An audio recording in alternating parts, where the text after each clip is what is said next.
Biyyoota gaanfa Afrikaatti jila addaa kan Yuunaayitid Isteetsi ka ta'an Maayik Hamer dilbata darbe Itoophiyaa seenaniiru. Ministiriin Dantaalaa Yuunaayitid Isteetsi oduu baaseen Hamer namoota siyaasaa fi gareelee hawaasa siviilii wajjin wal arguuf karoorfatanii jiran. Kunis nageenyaaf badhaadhina waariinsa qabu lammiiwwan Itoophiyaa hundaaf argamsiisuuf yaalii ta'uu keessatti attamitti gara waan gaariitti deemuun akka danda'amu mari'achuuf ta'uun ibsameera. Walitti bu'iinsi mootummaa federaalaa Itoophiyaa fi riphxe loltoota TPLF gidduutti waggaa 2 guutuuf ennaa dhiyaate kanatti wal waraansi haaraan hagayya 24 jalqabamuusaa fi dhukaasa dhaabiinsi baatii 5 ture xumura eegatti godhee booda daawwannaan Mr. Hamer kun dhaga'amuun gama kaaniin biyyoota gaanfa Afrikaatti jila addaa kan tokkummaa mootummootaa Hannaa Serwaa teete jila addaa Yuunaayitid Isteetsi Hamer waliin har'a Finfinnee keessatti wal arganii jiru. Garuu karoora walii wajjin gaggeessan tokkoyyuu akka hin qabne dubbiimaan tokkummaa mootummootaa dhaabbata oduu Ajaans Firaans Pireesiif wiixata kaleessaa gara galgalaa himaniiru. Hamer baatii darbe innaa Itoophiyaatti malanii turan gita isaanii kan gamtaa Awurooppaa Anet Weebarii fi aangawoota federaalaa waliin gara Tigraayitti malanii turan. Kunis tajaajila bu'uuraa kan akka elektirikaa fi quunnamtii Tigraay keessatti akka iddootti deebisaniif gaafachuuf ture. Daawwannaa Mr. Hamer gaggeessaa jiran kanarratti odeeffannoon argamu xiqqoodha. Mootummaan muummicha ministeeraa Abiyyi Ahmed biraas ta'e aangawoota Yuunaayitid Isteetsi biraa odeeffannoon dhaga'amu hin jiru. Dubbi himaan TPLF Geetaachoo Raddaa Hamer waliin wal arguuf karoora qabu yoo ta'e hin ibsin jiran.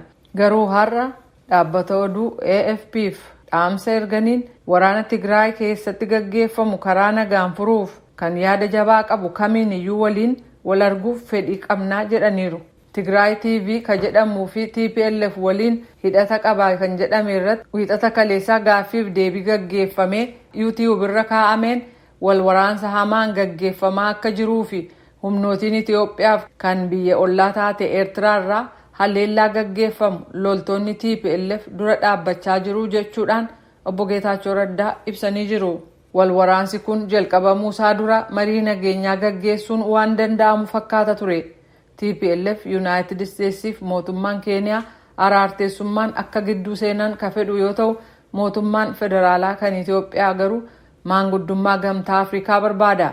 Garee International Crisis Group jedhamuu fi Belgium keessatti maadheeffateef xiinxalaa ka ta'an William Davison Ameerikaan Itoophiyaa keessatti nagaa buusuurraa bu'aa argattu gaafatamanii akkas jedhan.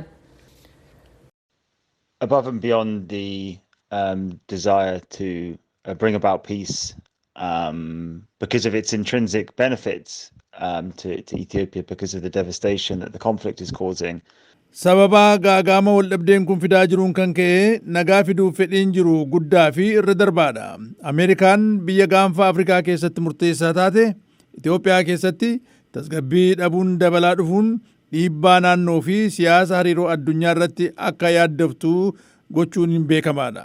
Kan Afrikaa kunis mataansaa sababaa tarsiimoo barbaachisaa ta'edha.